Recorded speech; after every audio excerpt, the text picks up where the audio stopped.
네, 안녕하세요. 예스맨입니다. 여러분들의 구독과 좋아요로 이 채널이 유지되고 있습니다.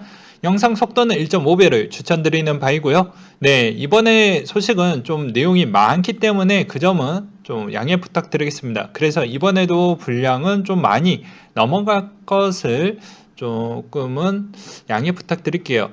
네, 본격적으로 시황 소식부터 설명을 드리도록 하겠습니다. 네, JP모건이 미 연준의 21년도 6월 혹은 잭슨 홀 미팅에서 테이퍼링 계획을 시사할 것이라는 전망치를 내놨는데요. 자, 12월 테이퍼링을 발표해 22년부터 실제로 줄이기 시작하고 상당 기간 이를 유지할 것이라고 분석을 내놨고, 경제 회복에 힘입어서 국채 10년물 금리가 2%대를 넘어설 것이다 라는 내용이 나오고 있습니다. 공급망 혼란과 관련된 경제 회복세는 인플레이션을 가속화하겠지만 이는 일시적인 현상이며 이를 위해 중앙은행 예방적 대응이 필요한 상황은 아니다라고 언급을 또 하기도 했습니다. 그리고 NEC의 수석 경제학자가 국내 총생산과 고용은 분명한 차이가 있다며 23년까지는 테이퍼링에 나서지 않고 미국 대선 이전까지는 금리 인상을 하지 않을 것이라는 예상을 내놨기도 했네요. 근데 테이퍼링 계획안이 나오게 된다라는 의미는 조만간에 할 것이다라는 측면이 있고 당장 한다라는 건 아니에요. 곧 할 것이다라는 시너지를 주기 때문에 주변에 있는 또 국가들도 그것을 여러 가지 분석을 하고 예상치를 뽑겠죠. 그러면 당연히 아무리 늦게 한다라고 해도 내년에는 분명히 할 것 같다라는 생각이 들기 때문입니다. 그렇기 때문에 저번에도 이야기를 다 드렸습니다. 뭐 미국이나 중국이나 나머지 국가에 대한 그런 어떻게 보면 질병의 확진자 추이가 생각보다 빠르게 감소를 하고 있고 어디 이스라엘 같은 경우에는 졸업을 하고 있다. 마스크를 끼지 않는다. 그런 부분이 왜 중요한지 이 테이퍼링과에 대한 관계와 또 돈을 그만큼 많이 풀 것이냐 풀지 않을 것이냐에 대한 관계도가 또 밀접하게 있기 때문에 이런 소식을 여러분들한테 공유를 해드리는 거예요. 네, 그 다음으로 유로존이 독일의 EU 경제회복기금 사용에 대한 법적 의 제기 기각을 했다라는 내용이 나온 게 있습니다. 그리고 캐나다의 금리 동결 및 양적 완화 규모를 축소하며 긴축 정책을 시사하겠다라는 내용이 나왔고요. 여기에서도 금리 인상 시점과 관련된 가이던스를 23년에서 22년 하반기로 당겼다. 이 말의 의미는 경제 회복이 생각보다 빠를 것이다 라는 측면을 내놨다 라고도 볼 수가 있겠죠. 그리고 그 다음으로 국내 소식을 보게 되면 반도체, 승용차, 석유 제품 순위 수출 증가세가 좀 있었다라는 내용이 좀 눈에 들어왔고요. 그리고 유가 추이를 한번 보도록 하겠습니다. 경제 회복 속도의 가장 큰 축으로 확인할 수 있는 부분이죠. 네, 주간 원유 재고 예상치는 상회했고, 그리고 전주 대비 증가율 추이도 어느 정도 상회했다. 그래서 휘발유 재고 예상치도 약간은 하회했으며 정제유 재고 예상치는 약간 감소했던 추이가 좀 있었다고 하네요. 그리고 미국의 원유 재고가 예상과 다르게 증가한 점과 미국의 하원 법사번위원회가 오펙 산유국들에 대한 생산량 담합과 관련해서 반독점 법안을 통과시켰다라는 소식으로 하락을 맞기도 했다라고 하네요. 네, 그 다음 소식은 코인 소식인데요. 중국의 암호화폐 앱순위 급등, 개인 투자 시장의 청신호가 될 것이냐인데요. 최대 블록체인 미디어 커뮤니티 앱의 iOS 버전이 어플리케이션이 다운로드 수가 255위 정도가 했고요. 금융 카테고리에서는 24위를 기록을 했다고 합니다. 이는 중국 유력 경제 미디어 동방차이프보다 높은 순위라고 볼 수가 있겠고요. 중국의 최대 증시 정보 앱 통화 순위 3단계 위인 21위 정도 했다고 합니다. 이 외에도 징서 차이징, 허싱 차이징 등 앱 순위도 큰 폭으로 상승을 했다고 하네요. 그리고 원칙적으로 중국 정부는 투자를 금지를 하고 있는 실정이긴 하지만 약간 다들 우회하면서 투자는 하고 있어요. 네. 그 다음으로 카나니 모슨 인프라 그룹에 비트코인 마이닝 장비 1.2만 대를 공급했다라는 내용이 나온 게 있고요. 그 다음으로 리플의 CEO가 XRP 소각 가능성 배제 안 한다. 최근 인터뷰에서 보유 중에 XRP 소각 가능성 질문에 대해 모든 가능성을 배제할 수 없다고 답했으며 현재 478억 개에 대한 에스크로 지갑이 락업이 되어져 있다. 리플은 XRP를 포기할 수 없다고 강조를 했으며 뿐만 아니라 브래드 갈리하우스는 그레스케일을 언급 XRP 신뢰를 저버리고 체인링크 XRP를 대체했다고 비난하기도 했습니다. 이거는 이제 빵양의 입장인 거고 어떻게 보면은 그레스케일의 입장은 어느 정도 저는 존중한다라고 볼 수밖에 없습니다. 그 이유는 아니 국가를 어떻게 이기겠습니까? 예, 논란의 여지가 있는데 당연히 나중에 서비스 부분이 문제가 되지 않으면 추가를 시키겠죠. 그러니까 이거는 어떻게 보면 빵양이 능력이 없다라고 저는 보고 있는 실정입니다. 본인이 그것을 말끔하게 처리를 못하고 있기 때문에 당연히 주변에 있는 회사들이 그만큼 서비스 부분에 있어서 추가를 자꾸 못 시키고 아니면 정지를 해놨던 이유도 다 그런 이유 아니겠습니까? 근데 그거를 오히려 역으로 이렇게 약간 좀 얘기했던 거는 좀 제 생각으로는 좀 납득이 안 된다라고 생각이 들고요. 두 번째로는 소각 가능성도 배제할 수 없다라는 이 이야기는 소송에 패소를 했었을 때에 대한 합의점 사항에 대해서 분명히 이 에스크로 물량에 대한 언급을 피해갈 수가 없기 때문에 저번에도 이 내용에 대해서 언급을 했습니다. 아주 중립적으로 이야기를 드리기도 했죠. 그렇기 때문에 아무래도 이런 언급에 대한 딜적인 측면이 계속 들어가고 있다라는 측면이 약간의 추정이긴 하지만 계속 그 하이빗점 부분에서 가장 중요한 시점인데 이게 만약에 없어지면 상당히 힘들어지니까 포기할 수 없다라고 볼 수가 있는 것이죠. 그래서 오히려 이게 나중에 문제가 됐었을 때 리플사에 대한 그런 재원 공급은 어떻게 할 것이냐를 보게 되면 급속하게 바로 합의를 본 뒤에 리플에 대한 주식을 상장할 확률이 매우 높아질 것 같다라는 생각은 계속 지워지진 않을 것 같습니다. 물론 이건 아주 주관적이고 개인적인 생각이기 때문에 각자 한번 생각을 해보셨으면 좋겠습니다. 근데 제 의견을 좀 공유를 해드리는 거예요. 저는 이런 생각을 갖고 있다. 그리고 코인베이스 CPO의 자원의 10% 혁신 프로젝트에 베팅에 약속을 했다라는 내용인데요. 우리는 10%는 시간, 70%는 핵심 프로젝트, 20%는 전략적 베팅, 10%는 혁신에 투자한다. 비즈니스 철학을 따르고 있다라고 설명을 했다라고 합니다.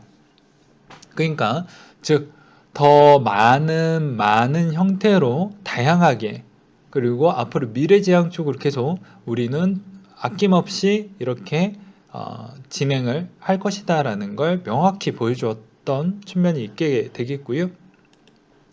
나스닥 상장자 중국의 채굴 장비 업체 집단 소송에 직면했다라고 되어져 있는데요. 오해성 정보에 대한 제공 때문에 그렇다라고 합니다.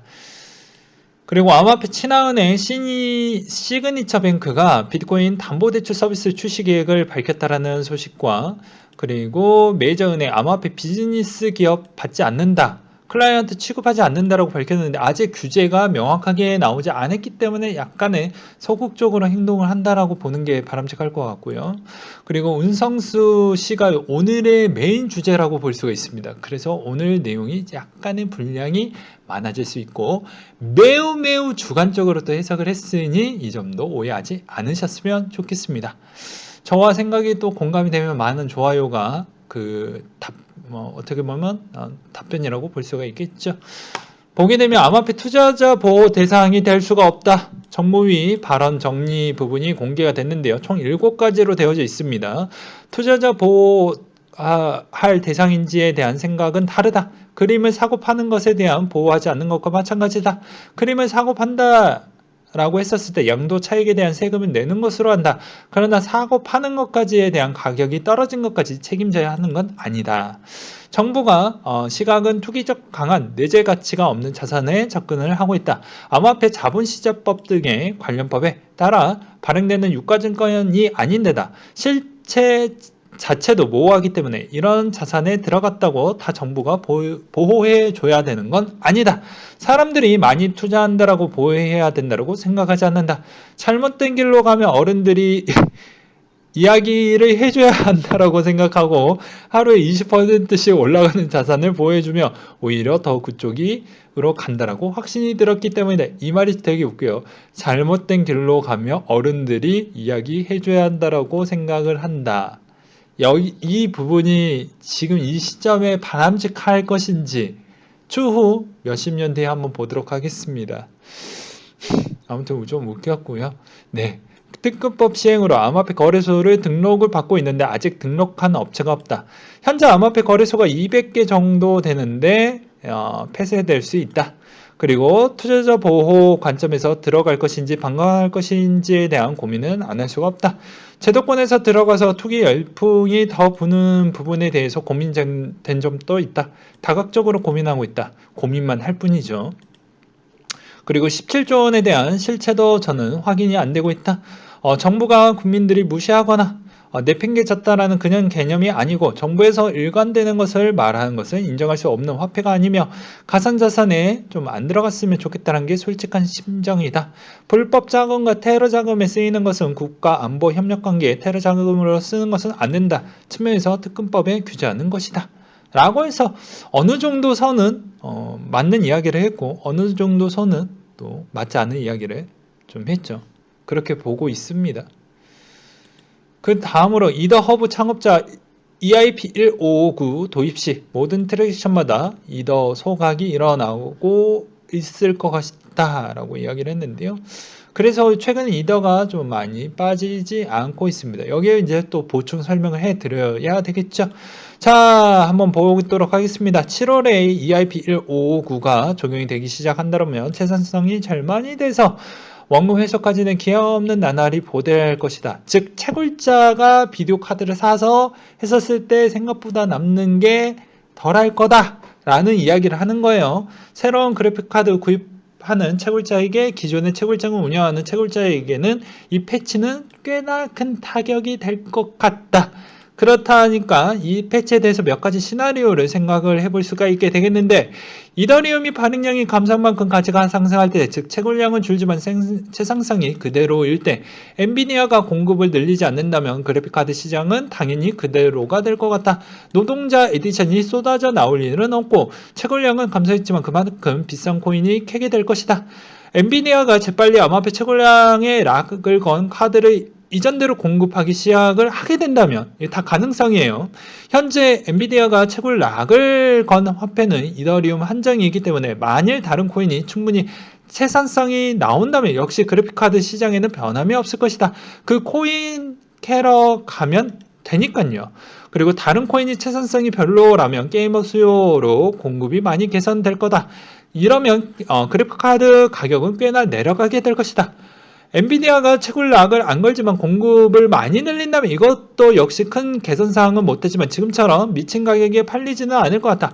다만 여전히 정가보다 많이 비싸지 않을까 싶고 엔비디아가 채굴 락도 걸고 공급량을 늘린다면 정말 좋겠다. 노동자 에디션은 안 풀리겠지만 가격이 착해진 신품이 나와 만나볼 수 있을 것 같다. 이더리움이 안 돼서 찾은 화폐가 채산성이 충분하다면 C 시나리오와 같게 되며 C 시나리오가 요거죠. 여전히 비싸지만 미친 가격은 되지 않을 거고 별로라면 11월부터 12월까지 가격으로 돌아갈 수 있는 형태가 될 것이다. 이더리움이 발행량이 감소한 만큼 가치가 상승하지 않았을 때가 중요하겠죠. 네, 그럼 다른 코인이 생산성이 괜찮아져 거리로 넘어갈 수 있다면 채굴 락은 소용이 없고 엔비디아가 공급이 충분할 경우에는 C 시나리오보다 약간 싸지게 되며 공급이 충분하지 않을 경우에는 시장에 그대로 갈 것이다. 다른 코인마저 생산성이 별로라면 18년도 채굴 대란에 재림이 있었듯이 노동자 에디션이 잔뜩 풀리고 몇 개는 괜찮은 걸 건질 수 있을진 몰라도 전체적인 중고 시장의 자체가 대혼란의 소용돌이에 빠지게 될 것이다. 그래도 신품 가격은 괜찮아질 수가 있겠지.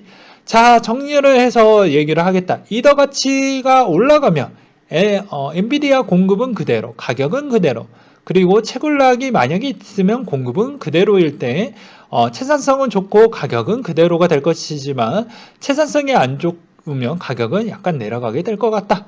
채굴량이 없이 공급이 업이 되었을 때는 가격이 약간 내려가게 될 것이고, 채굴량이 있고 공급도 업이 되었을 때는 채산성은 좋아지지만 가격은 내려가게 될 것이고, 채산성이 안 좋아지면 가격은 정상화될 것 같다. 그리고 이더 가치가 그대로일 때는 코인의 채산성은 좋아지고 가격은 약간 내려가게 될 것이고, 공급은 그대로일 때 가격은 그대로가 될 것 같다.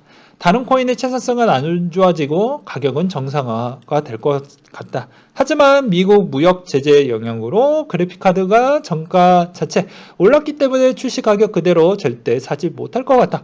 다만 아무리 그래도 지금 가격은 아니겠다. 예컨대 500달러가 정가였으면 3070의 경우 100달러 정도 붙이면 대략 600달러니까 환율대로라면 새우 75만원 정도부터 시작이 될 것 같다. 그래서 7월에는 거의 채굴량이 반토막 나는 것은 확정적이며, 하지만 다른 코인들이 찾아서 채굴할 수도 있는 방식이 있기 때문에 그 점도 생각을 해보자. 그래서 이더 가치가 오르고 엔비디아가 공급하는 제품에 락을 걸지 아닐지, 공급을 많이 늘릴지 아닐지, 이런 것을 좀 생각을 해볼 필요성이 있을 것 같다가 최종 정리예요. 그래서 이더를 들고 계시는 분들은 이 점을 꼭 기억을 해두셨으면 좋겠고요. 네. 그리고 비트의 도미넌스 3년 만에 50% 깨지나 현재 50.3%를 보여주고 있다 라는 내용이 있습니다. 그리고 스텔라 루멘의 기업 펀드 발표와 그리고 청원 부분을 보게 되면 아직도 단합이 이렇게도 약합니다. 그러니까 저런 희대의 뻘소리가 나와도 우리가 유일무이하게 돈을 찍어내는 복사기 형태로 쓸 수 있는 가장 중요한 이런 텃밭이 있는데 일부 사람들은 올해까지만 하고 더 이상 여기에 있는 금강을 버리려고 하는 것 같습니다. 그러니까 이렇게도 단합이 안 되는 것 같아요. 되게 개인적이고 이기적이다라고 저는 표현하고 싶습니다. 아무튼 나중에 이런 시장에 있어서 상당히 안 좋게 변하면 도대체 우리는 어떤 형태로 빠른 시일 안에 돈을 벌 수 있는 수단이 있을까요? 그건 한번 각자 생각을 해보셨으면 좋겠습니다. 그러니까 제발 좀 해주세요. 어려운 게 아니잖아요. 네, 그 다음으로 골드만삭스 연중 자산 수입 보고서에 비트코인을 추가했다라는 소식과 네, 이거 상당히 중요하죠. 그리고 운성수의 아재 떡밥 정리. 제가 이 내용을 정말 하기 위해서 이 준비를 많이 했습니다. 자, 한번 보도록 하겠습니다. 운성수 9월까지 등록 안 된 암호화폐 거래소 완벽하게 폐쇄할 것이다 라고 해서 강력하게 보여지는 것 같죠. 현재까지 등록된 업체는 없다며 라고 해서 되게 코린이들, 잘 모르는 코린이들이 최근에 많이 들어왔다라는 기사도 많이 봤죠. 여기에서도 보시다시피 올 1분기 코린이 10명 중에 6명이 20, 30대이다. 즉 코린이 아무것도 모르고 일단 돈이 벌린다라고 해서 들어오셨던 분들이 꽤 있습니다. 그분들을 무시하는 건 아닙니다. 그렇지만 이렇게 겁을 주면 떨어져 나가게 되죠. 그래서 현 시점에서도 이런 형태에 대해서 약간 퍼드를 퍼뜨렸습니다. 4대 거래소는 다 했어요.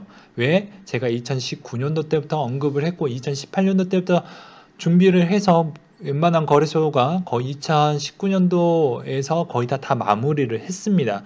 그리고 ISMS에 대한 영수증과 비용까지도 다 설명을 했죠. 그래서 이거는 뭐 200곳이 이제 중에 나머지 4곳 빼놓고, 아니 5곳 빼놓고는 거의 다 없어지는 건 사실입니다. 왜냐 이거 유지비가 비싸거든요. 그래서 이것도 다 설명을 드렸습니다. 그래서 보게 되면 특근법 200일 전에 다 완성한 비싼 업비트. 그러니까 이 내용은 구라다 라는 걸 알 수가 있는 대목이었죠.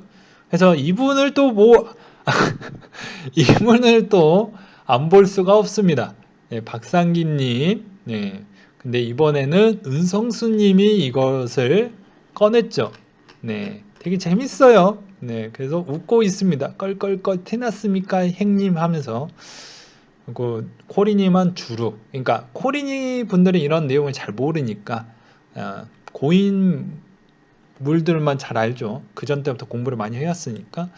그리고 금융위원장 투자자까지 정부가 보호할 수 없다 라고 이야기를 했는데 아직까지 투자자 보호에 대해서는 나왔던 법안 내용은 없습니다. 그냥 특검법이 나왔던 이유는 대한민국이 어떻게 보면은 이번에도 설명을 드리기도 했지만 최근에도 환율 관찰 대상국 부분에 대해서 한국은 아직 빠지지 못했습니다.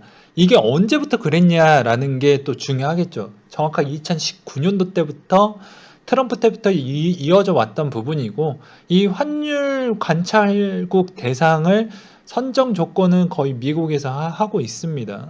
그 점은 참고하셨으면 좋겠고요. 그렇기 때문에 당연히 이런 은행과 또 연결되어져 있는 거래소 쪽이 있으니 거래소를 후벼파면 은행에 문제가 되면 은행에 문제가 발생을 하면 은행 쪽에 있는 외국인은 당연히 뱅크런을 할 준비를 하겠죠. 그렇기 때문에 당연히 그런 걸 사전적으로 방어할 수밖에 없는 실정이 있다라는 점은 좀 참고하셨으면 좋겠습니다. 그래서 당연히 특검법만 하고 투자자 보호는 아직은 안 돼 있죠. 그래서 그것에 따라서 우리는 좀 보완할 필요성이 있는데 단호하게 거절했습니다. 거절한 배경을 아까도 요약본을 또 보여드리기도 했죠.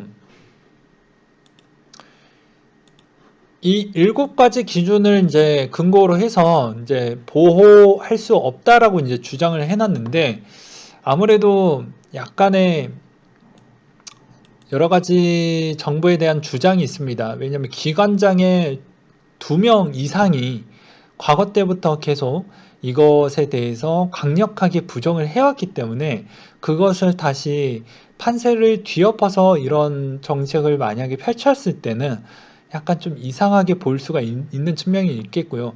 이것은 좀 알아봐 주셨으면 좋겠습니다. 모든 국가는 투기를 조장하는 걸 별로 좋아하진 않습니다. 그러니까 약간의 주장을 보게 되면 이 말도 틀린 건 아니에요.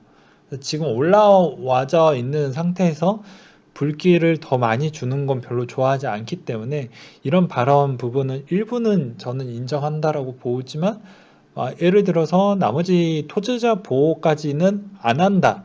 세금을 걷는데 그거는 좀 아니다라고 저는 생각이 듭니다. 그래서 일부는 반은 맞지만 반은 좀 틀리다라는 이유가 다 이런 부분이 있다라는 것을 설명드리는 부분과 그리고 아까도 말씀드렸지만 은성수 금융위원장이 투자 아닌 잘못된 길 어른이 알려줘야 한다 이런 내용이 나왔는데 저는 이거는 바람직하지 않는다라고 생각이 듭니다. 물론 어른분들이 뭐 좋은 길로 가라는 메시지 부분이 있는데 투자적 관점이 꼭 정확하게 답이 있는 건 아닙니다. 돈에 대한 수단, 즉 법률에 위배하지 않았던 부분으로 그 수단을 적극적으로 이용을 해서 돈을 버는 건 나쁘지 않죠. 네. 이때까지 법률이 이미 만들어진 상태에서 뭐 시장 부분에서 만들어서 사업을 해서 돈을 많이 벌었던 사람도 있겠지만 신사업을 통과를 해서 막대한 부를 축적했던 사람들이 훨씬 더 많기 때문에 돈을 버는 수단은 정답이란 게 없습니다. 근데 정부에 대한 그런 이런 배경을 보게 되면 노동적 가치를 훨씬 더 중요하게 보는 거죠. 즉 노동소득에 대해서 투자소득 대비보다는 왜냐하면 노동소득 부분에 대해서를 더 높게 취할 수밖에 없는 그 입장은 저도 이해는 하지만 엄밀히 이게 잘못됐다라고 이야기하는 것은 좀 아니지 않냐라고 저는 생각이 듭니다. 모두 다 어느 정도에 대한 금융에 대한 투자적 지식 수준이 어느 정도 밸런스가 중간 정도가 아니다 보니까 정부에 대해서 이런 언급을 좀 강하게 보여주려고 하는 그런 측면이 좀 내포됐다라고 저는 그렇게 해석을 하고 있는 실정입니다. 무조건 안 좋게 해석하는 것보다는 왜 이렇게 이야기를 할 수밖에 없냐도 한번 생각을 하시면서 좀 들어봐 주셨으면 좋겠어요. 그래서 보게 되면 이분은 그럼 무엇으로 돈을 벌었는지 한번 볼까요? 자, 재산이 39억, 1년 새 7억이 늘었다라고 합니다. 이분의 거의 재원은 부동산으로 돈을 벌었습니다. 했죠. 근데 요새 부동산이 투기고 적폐다 라는 이야기를 많이 하고 있는데 이분은 또 서초구에 집이 계시네요. 아무튼 이런 거 보면 좀 아이러니합니다. 자, 이제 어떤 명언을 남겼는지 한번 보도록 하겠습니다. 암호화폐 거래소가 모두 갑자기 폐쇄될 수도 있습니다. 라고 해서 음성수 금융위원회 위원장이 4월 22일자에 이야기를 했고요. 그리고 비트코인 거품 확 빠질 것 4개도 좋다.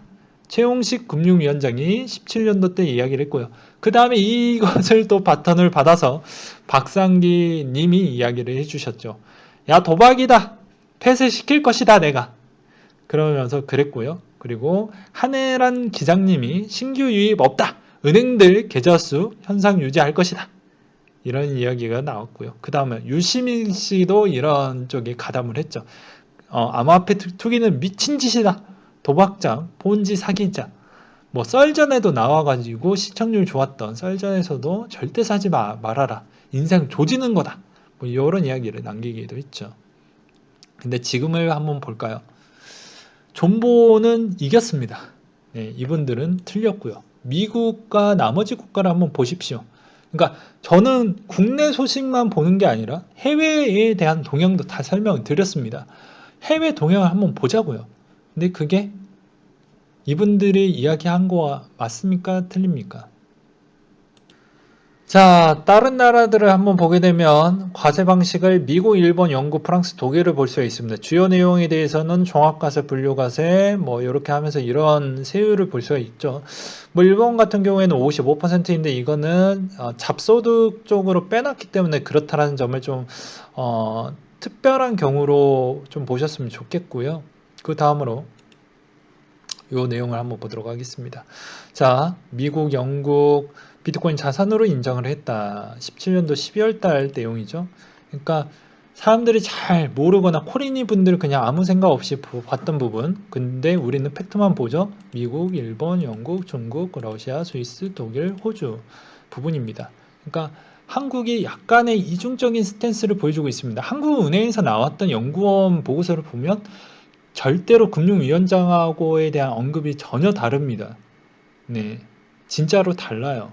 그래서 방송에서 얘기하는 건 국민들에 대한 인식 수준과 좀 그리고 금융에 대한 이해도와 그런 지식 수준에 맞게 이야기하기가 좀 어렵다 보니까 약간의 투기적 조항에 대해서 약간 좀 눌리려고 하는 그런 측면이 좀 있다라는 것으로 좀 보시는 게 바람직할 것 같습니다.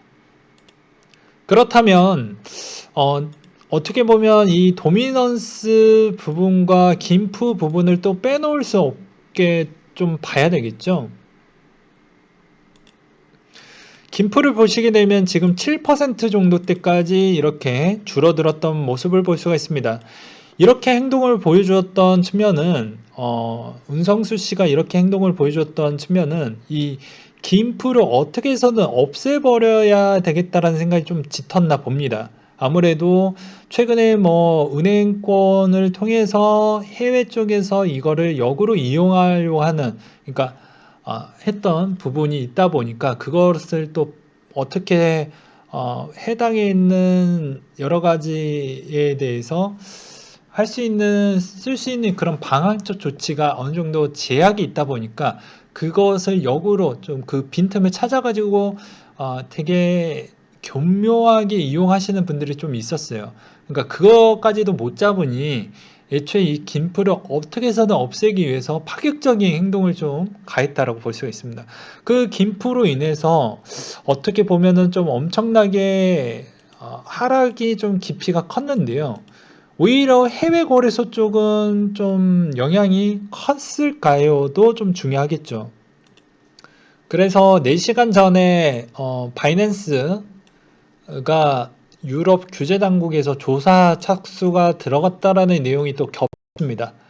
그러니까 은성수의 금융위원장 내용이 나오고 그 다음으로 바이낸스 쪽에서에 대한 이런 내용이 나오다 보니까 오히려 생각보다 좀 더 많이 밀렸던 측면이 이런 부분이 좀 있다라고 보셨으면 좋겠어요. 그래서 여기서도 주식 토큰 위법 여부 조사를 강력하게 하겠다라는 내용이 나왔거든요.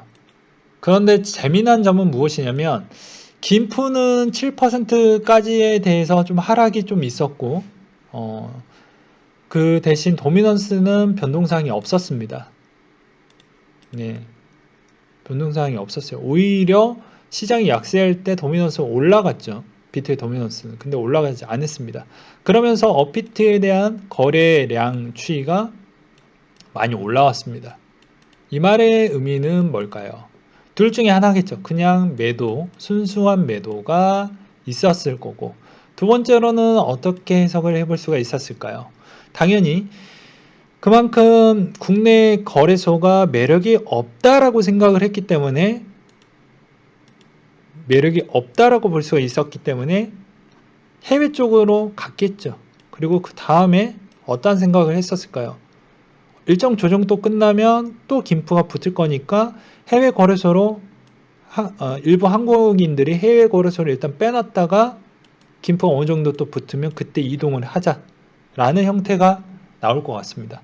그러다 보니까 오히려 도미넌스가 오히려 조금 더 밑으로 내려갔거든요. 이 말의 의미는 알트 쪽에 대한 이체용으로 좀 더 많이 쓰이지 않았나 라고 생각이 들었습니다.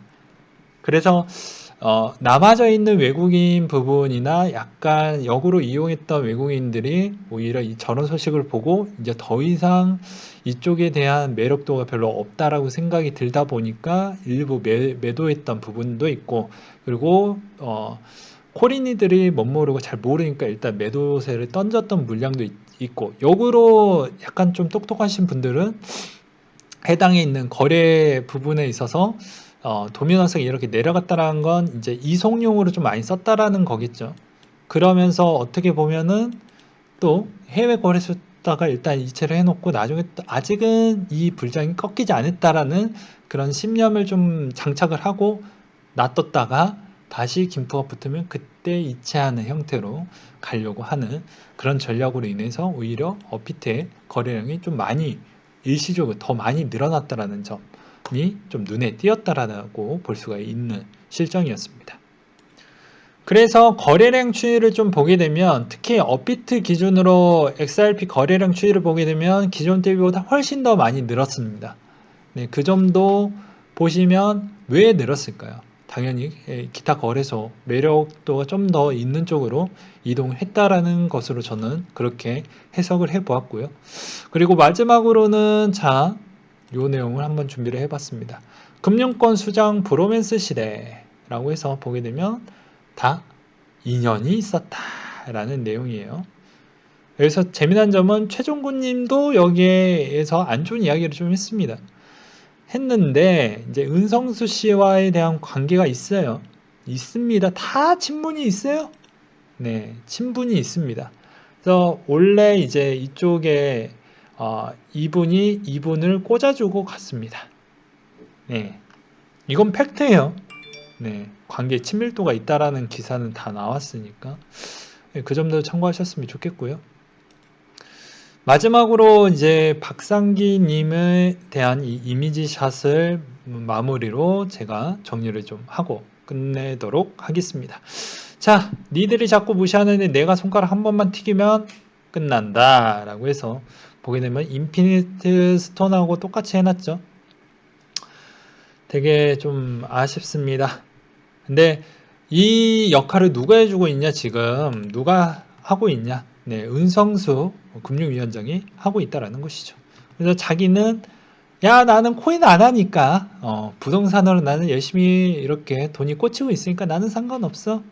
이런 형태로 좀 보이기도 합니다. 네. 그렇지만 제가 마지막으로 드리고 싶은 부분은 이런 형태일수록 이렇게 힘든 나날이 좀 견뎌내면 우리 4년 버텼잖아요. 그쵸? 이 정도는 약과죠. 조금 더 먹을 수 있는 패턴이 있거니와 그리고 아까 조금 오늘도 불량은 실패한다라는 이야기는 미리 말씀드렸으니까 하나 더 설명하고 끝내도록 하겠습니다. 아까 이거 설명드렸던 이더리움 부분의 채굴에 대해서 중요한 점은 무엇일까요? 자, 여기서도 포인트는 다른 코인을 채굴할 수 있는 측면이 있다라는 내용이 있었죠. 예, 다른 코인을 찾아서 채굴할 수도 있다. 그래서 이클이 올라가는 배경이 있었습니다. 그러니까 EIP1559 쪽에 대해서 적용 부분에 대한 기일이 가까워지면 당연히 그만큼 이더리움 클래식 쪽에 대한 채굴자들은 그쪽으로 이동을 이제 명확하게 많이 하고 있는 실정이죠.